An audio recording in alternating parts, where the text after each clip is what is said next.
Então vamos lá, gente. Vamos falar aqui um pouco sobre os conteúdos da semana, né? Vão ser duas aulas, uma sobre struct e uma sobre função. Falei em sala também sobre a prova, uma mudança que vai acontecer. Foi combinado tanto para o matutino quanto para o noturno. Prova que então teve valor de 30 quando foi passado, quando vocês fizeram a prova, ela vai valer na verdade 25. E antes a gente tinha 30 pontos, 25 pontos, minto, para listas e atividades de aula. A gente vai estar mudando isso para 30, ou seja, vamos diminuir um pouco da nota total da segunda prova, de 30 para 25. Esses 5 pontos vão ser realocados para atividades e trabalhos, então assim, acho que dá uma ajuda também de alguma forma. Ainda reforçando, assistam a correção, vocês têm aí a oportunidade de fazer recuperação. Então, a partir do vídeo da correção, dá para entender completamente aí, acredito eu, a gente vocês estarem produzindo a correção ali.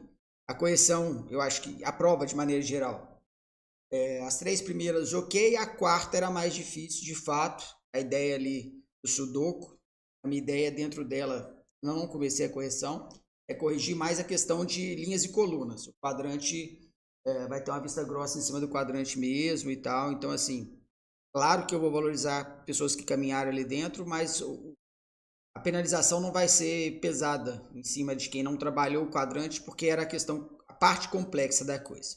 Mas vamos avançar aqui nos conteúdos, e como eu falei em sala para todos que tiveram, mas esse conteúdo também, a ideia é mais ajudar para quem não esteve em aula ou não pôde estar essa semana.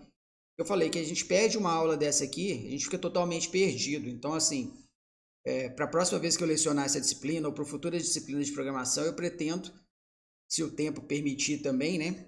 Agora até que tá de boa esse período da tarde por enquanto, então tá dando para gravar conteúdos nesse sentido. Então eu pretendo fazer a aula, faz a aula lá, presencial, e depois faz um vídeo com aquela aula, porque vai oportunizar a pessoa que não foi, não ficar totalmente perdido, quem foi rever e se esclarecer muitas vezes.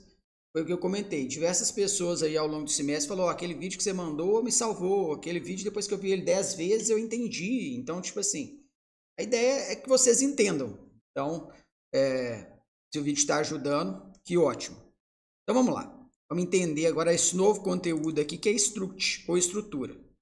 As variáveis vistas até agora podem ser classificadas em duas categorias. A simples, né? Então, tipo, eu tinha a variável do tipo inteiro, do tipo float, do tipo double, do tipo char. E as compostas homogêneas, que são os vetores. No entanto, a linguagem C permite que se criem novas estruturas a partir dos tipos básicos, que é a ideia da struct. Tá. Vai se explicar melhor mais para frente. Uma estrutura pode ser vista como um novo tipo de dado. É formado por composição de variáveis de outros tipos. Pode ser declarada em qualquer escopo. Ela é declarada da seguinte forma. Tá, mas vamos avançar para alguma coisa que tem uma cara maior aqui, que tem mais a cara dela, vai fazer mais sentido. Uma estrutura pode ser vista como um agrupamento de dados. Por exemplo, aqui vamos fazer para cadastro de pessoas. Todas essas informações são da mesma pessoa, logo podemos agrupá-las. Isso facilita também para lidar com dados. Então, assim, antes eu tinha a variável que era do tipo inteiro, eu guardava um número lá dentro. Um char, que eu guardava lá dentro um caractere. Aqui eu vou criar um tipo, que é o tipo cadastro. Vamos entender dessa forma. Só que eu não guardo um valor dentro dele, eu guardo vários valores. No caso aqui eu vou guardar uma string de nome, um inteiro de idade, uma string de rua e um inteiro de número. Então, uma informação só, uma variável só vai reunir muita coisa. Esse que é o ponto aqui. No primeiro momento, ao olhar isso aqui, a gente só fica pensando ou fica na dúvida sobre o acesso. Mas o acesso não é nada complicado, não. Uma vez definida a estrutura, uma variável pode ser declarada de modo similar aos tipos já existentes. O que muda nesse primeiro momento aqui é que o tipo struct carrega a palavra struct. Algo como isso aqui. Ó. Vamos pensar aqui. Eu criei a estrutura aqui de fora, struct, tipo aluno. Esse aluno aqui para mim, ele vai ter aqui um nome, então um vetor de char de 25. Ele vai ter aqui um curso, então curso aqui também de 25. Ele vai ter aqui uma matrícula, um inteiro matrícula. Isso aqui já pensando no exercício que vai virar depois. Vai ter um inteiro aqui que é nota. vai ter 3 posições, então nada me impede de criar um vetor, uma matriz dentro da estrutura. E ele vai ter um float aqui que é média. Quem já esteve em sala viu, mesmo exemplo acontecer. Então, um aluno tem todas essas possibilidades. Na hora de declarar ele no main, antes, tipo, int i, agora vai ser struct aluno, e aí eu dou um nome para esse aluno. Igual o int i, aquilo ali é como se fosse só o int. O nome aqui vai ser a. E como eu quero 3 alunos, eu vou fazer um vetor. Então, nada me impede de ter um vetor da estrutura que eu criei. Então, eu quero 3 alunos. Eu quero reunir dentro ali 3 cadastros, vamos dizer assim, com todas essas informações. Eu quero nomes, cursos, matrículas, notas e média aqui, para organizar. Porque até então, o que a gente já sabia, se eu passasse para vocês assim, pegue 3 alunos e... eu não estou mostrando a tela do código aqui, né? Então, desculpa. O que eu fiz aqui? No código eu só digitei aqui, struct aluno, aquilo que eu estava falando, mas eu estava fazendo aqui. E criei aqui um char de nome de 25, um char de curso de 25, a matrícula, um vetor aqui e a média. É importante observar que toda struct, ela abre e fecha a chave e tem um ponto e vírgula no final. Mas à medida que vocês forem fazendo, ó, vamos fazer aqui uma outra só para mostrar. Cadastro, por exemplo. A hora que eu bati a chave, o compilador completou para mim a chave de fechar e o ponto e vírgula. Então, a gente costuma não esquecer. Então, eu uso struct aluno aqui e struct aluno aqui embaixo. Só que aqui o A3 é a declaração dessa variável. No caso, eu podia ter feito um A, ou seja, eu tenho um ambiente para guardar aquelas informações. Quando eu faço isso aqui, eu tenho um vetor. Então, eu tenho 3 estruturas, né? Estão ali naquela questão homogênea que é o vetor, igual a gente já viu. Voltando para a parte teórica aqui, antes da gente avançar lá no código, eu tenho aqui, então, mostrando um pouco do que eu quis falar ali, ó. Quando eu for declarar uma estrutura, struct, cadastro, C é como se fosse a minha variável. E quando eu estou declarando int, o número é como se fosse minha variável, só para ficar claro isso aqui. Então, aqui está, declare uma estrutura capaz de armazenar o número e nota para 3 alunos, que ele está colocando aqui, para um dado aluno, né? Ele mostrou 3 soluções aqui. A primeira ele criou aqui, struct aluno, dentro dela o inteiro, o número de aluno, e mais 3 inteiros, nota 1, nota 2 e nota 3. Ele fez a mesma coisa na segunda possível solução ali. A diferença é que não fez na frente ali. Ele não colocou que o tipo era inteiro e foi empilhando, foram colocando os vários inteiros que ele queria criar. Dessa forma que ele fez, ele podia até ter tirado esse int, colocado uma vírgula aqui e esticado todo mundo, número aluno, nota 1 e tudo mais. Eu faria... Quer dizer, eu fiz a terceira solução, né? Da hora que eu peguei aquela questão dos 3 alunos. Mas entre essas duas, eu ainda faria a segunda. Vocês estão vendo aí, durante todo o semestre, eu não gosto desse agrupamento. Mas é pessoal, não é um problema de programação de forma alguma. Eu sempre pego ali o nota 1, nota 2 e o nota 3 em linhas separadas. Mesmo que eu tenha que digitar o int de novo, eu não me importo. E no terceiro caso aqui, ele criou um int aluno e nota, ele agrupou dentro de um vetor. Porque, tipo, essa nota agora está com 3. Mas se eu tivesse que mudar o exercício para receber 10 notas, quem fez a segunda solução ou com a primeira teria que criar mais 7 variáveis. Quem fez com a última muda para 10 e já pode seguir feliz na vida. Até então, se eu pedisse algo como isso para vocês, né, de tipo, faça os cadastros. No cadastro vai ter nome, idade, rua e número. A tendência é que eu ia receber algo como isso aqui.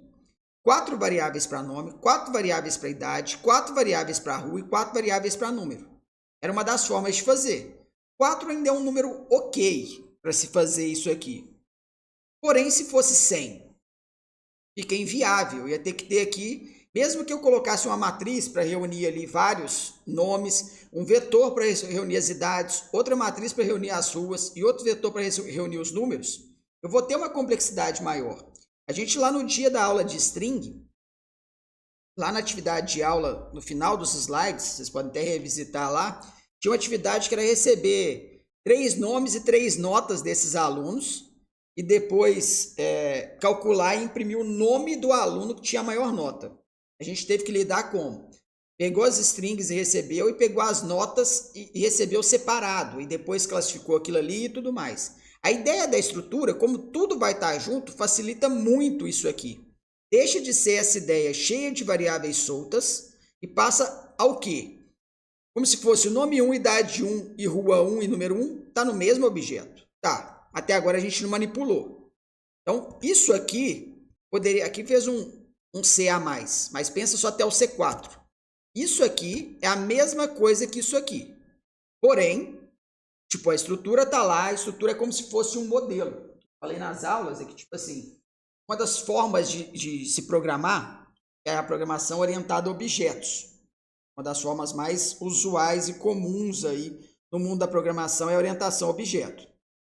Que é a ideia de que a programação ela tá para trazer soluções no sentido que ela quer transpor do real para o virtual. E no mundo real, todas as coisas, vamos dizer, têm características. Então, a ideia do objeto é mais ou menos isso. Então, pensando, por exemplo, numa pessoa. O que são características? Sei lá, pode ser altura, nome, peso, estado civil, telefone, e-mail. São várias características, vários atributos associados a ele. Então, eu posso agrupar, que aí uma pessoa tem aquelas características, outra pessoa vai ter outras características. Porém, os campos, vamos dizer, são os mesmos. Todas as pessoas têm nome, todas as pessoas, vamos dizer, têm e-mail, têm peso, têm altura e por aí vai. Aí vai ficar mais claro a gente fazendo. Como é feito o acesso às variáveis da estrutura? A gente vai acessar isso a partir do ponto. Então, quando eu crio aqui struct cadastro C, C é uma variável do tipo cadastro. Como a gente viu, ela tem 4 campos, nome, idade, rua e número. Quando eu quero mexer num ponto específico, eu preciso do ponto. Por isso que aqui nessa linha, ele está fazendo o strcpy, que é a função que copia uma string para outra, né? Onde o nome está recebendo João, mas é c.nome. Na segunda, ele está recebendo a idade, essa está vindo do usuário. c.idade está rodando o scanf.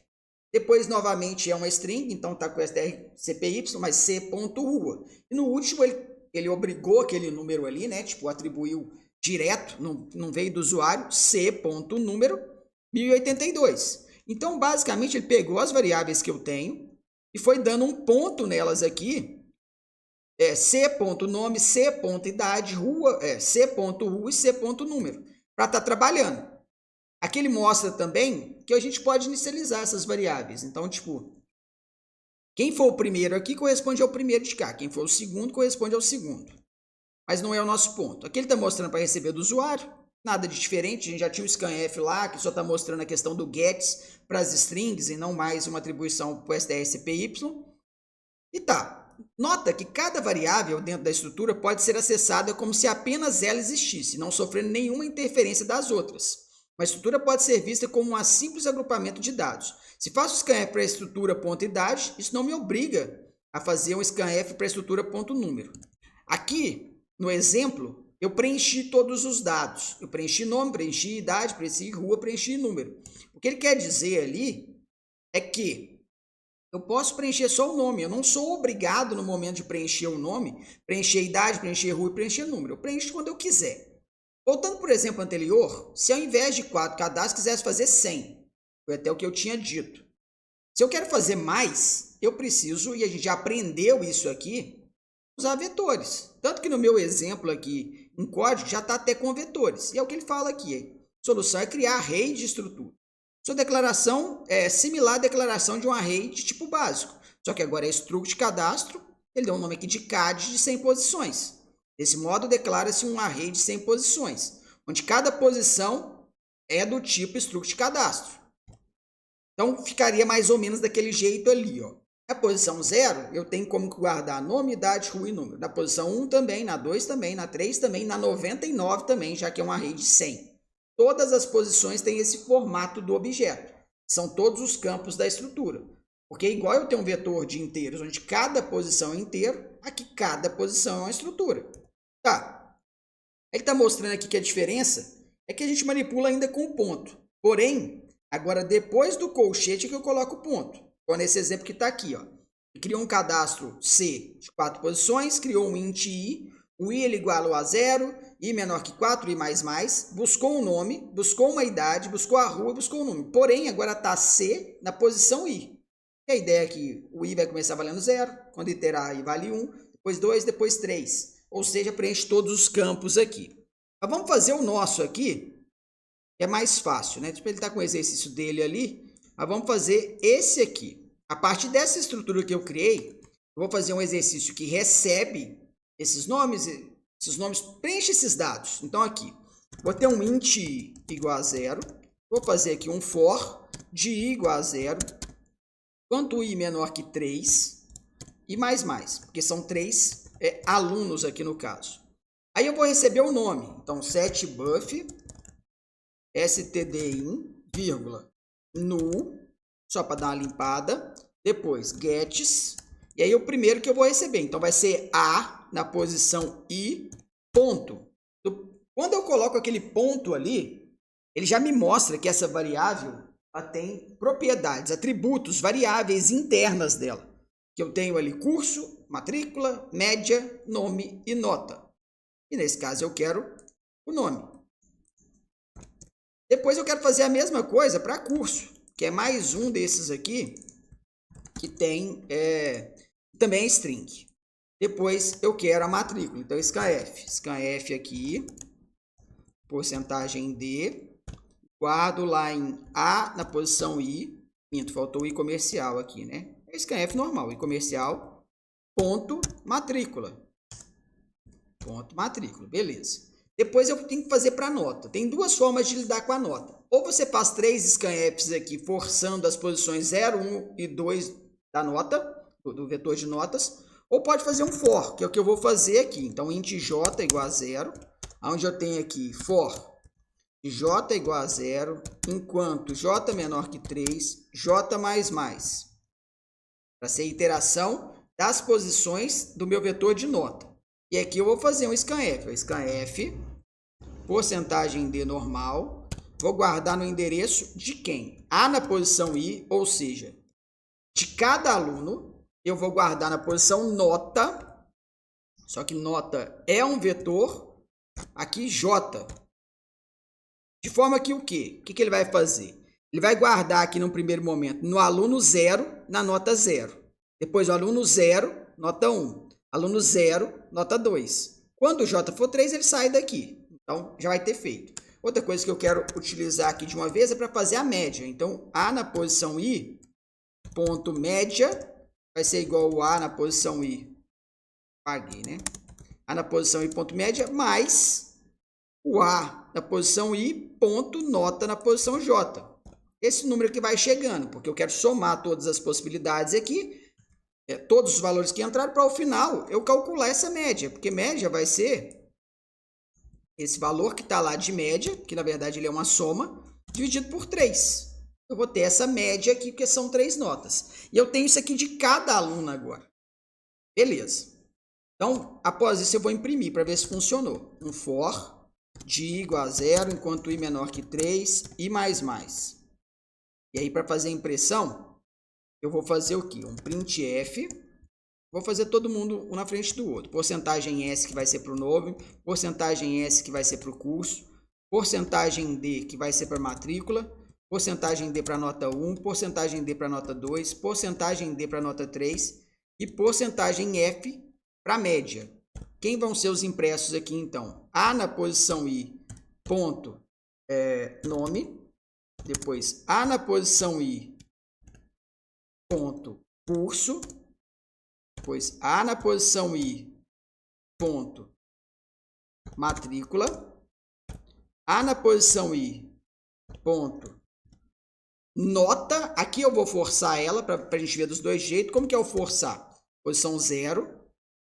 Eu tenho aqui algumas posições, né? Tem a 0, depois vai ter a posição 1 e 2.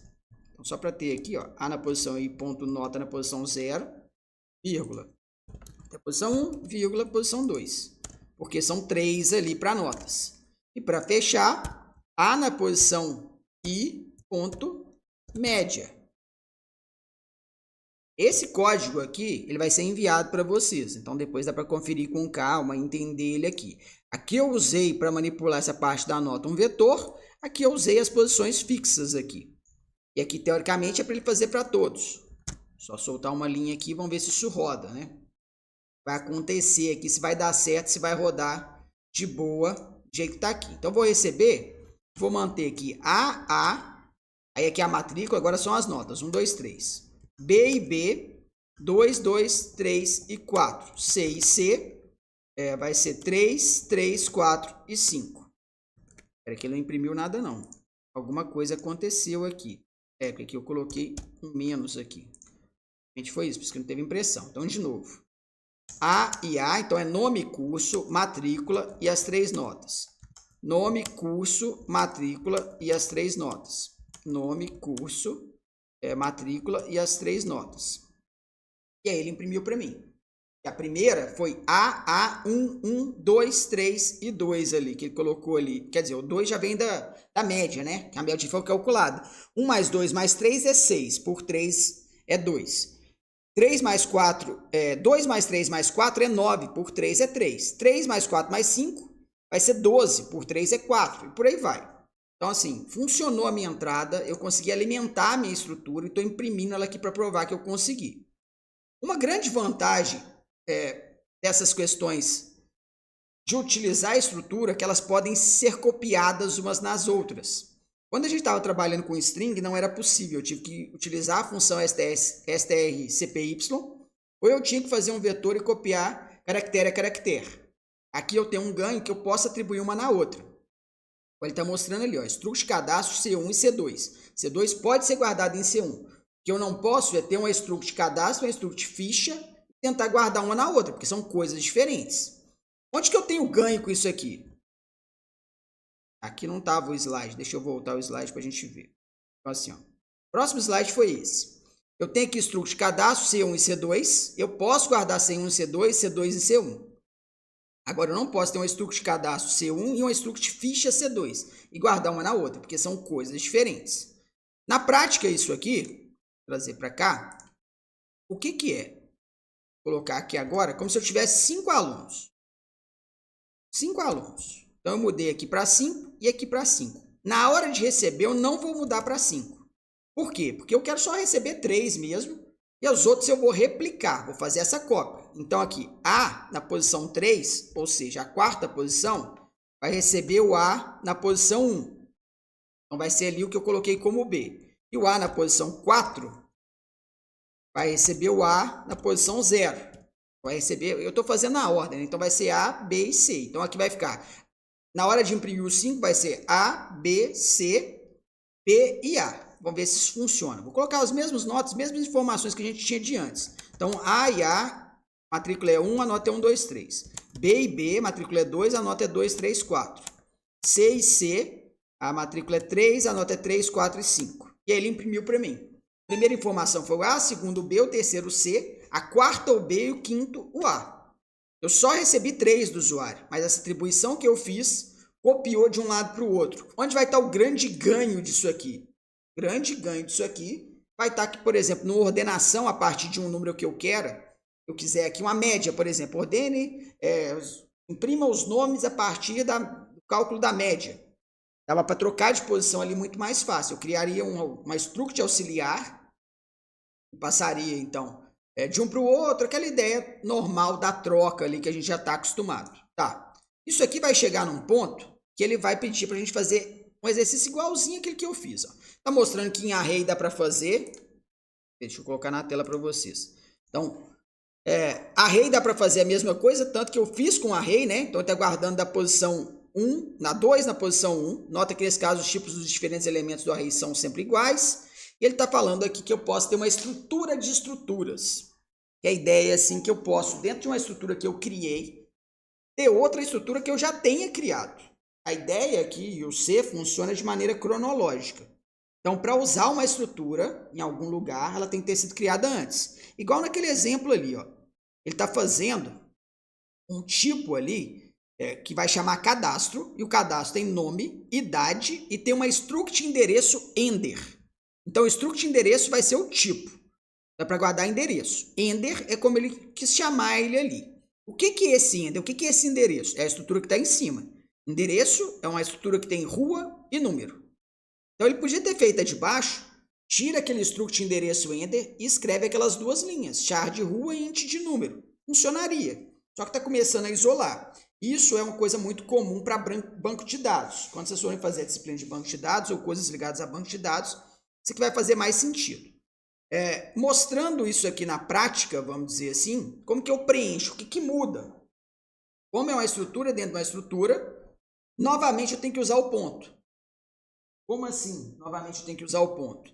Eu tenho ali, por exemplo, para mexer no nome e na idade, C ponto nome, C ponto idade. Agora, para mexer na rua e no número, ficou C.ender.rua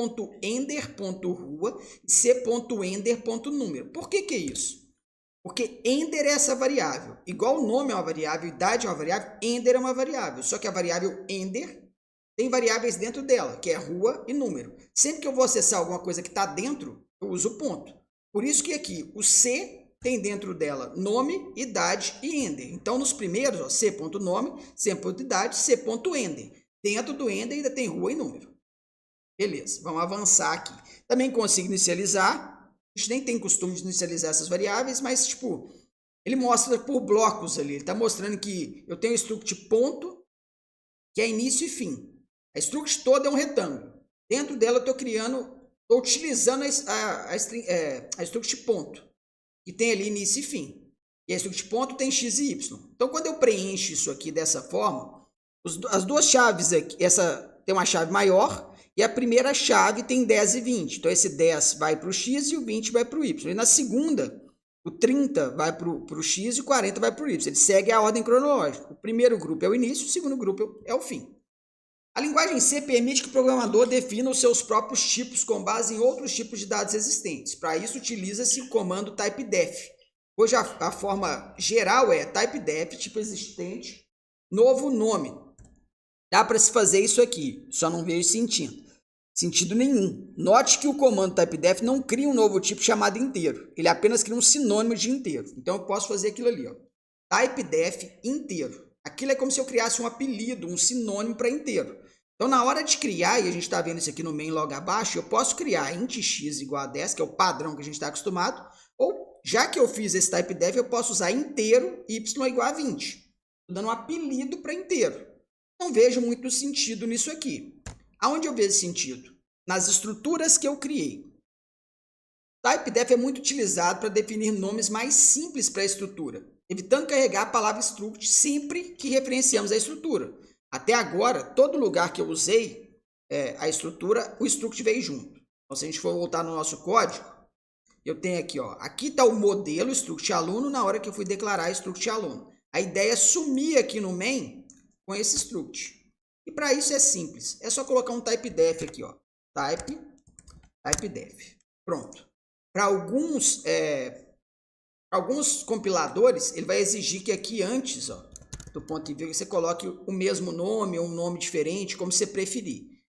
Para o deve ser mais, aqui ele não exige. Isso aqui já funciona. E aí, realmente, eu vou declarar aluno e o que eu quero. Igual eu faço com int, com char, com qualquer coisa. Então, o typedef me traz esse ganho.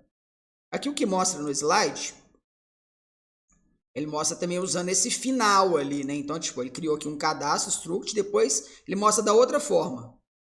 Aqui. Typedef struct cadastro e no final ele vai chamar ele de CAD alunos. Então, o apelido do cadastro é CAD alunos. Então, na hora de criar aqui, ele usou como CAD alunos. Esse primeiro corresponde a dessa aqui e esse segundo corresponde a esse aqui. Então, só mostrando esses tipos, essas variações. Apesar de ser possível criar estrutura sem uso do typedef, não recomendo que façam assim. Então, conselho do Edivaldo, né? Então, a gente está usando os slides dele. Isso aqui faz todo sentido, né? E a recomendação é bem porque em outras literaturas, lugares que vocês forem pesquisar, vai estar usando para mexer daquele jeito.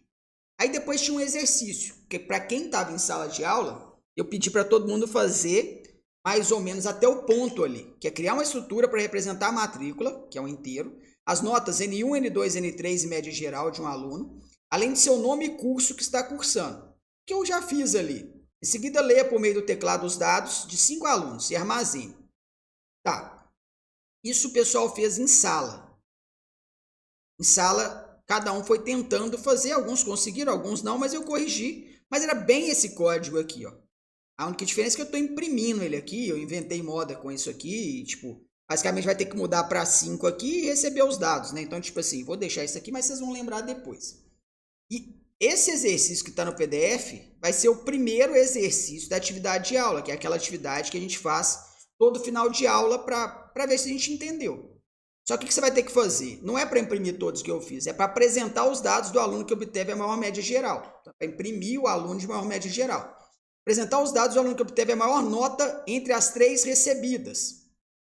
Apresente os dados do aluno que se encontra na posição 1 em uma ordem crescente dos alunos de acordo com a ordenação dos seus nomes. Então, tem ali essas variações. Então, tipo, ordenar e mostrar quem está na posição 1. Então, vai ter esse exercício aqui de atividade de aula. Fechamos, então, nossa primeira parte, que é a parte de estruturas. Esse slide já está postado, então todo mundo já tem acesso a esse slide aqui.